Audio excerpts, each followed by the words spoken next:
I started blacksmithing and tinkering around when I was about 8.5. I found out that blacksmithing was my passion when I was about 7.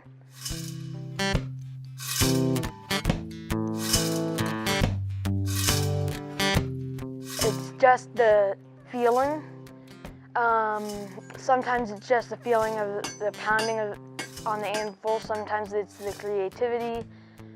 Sometimes it's the roar of the forge.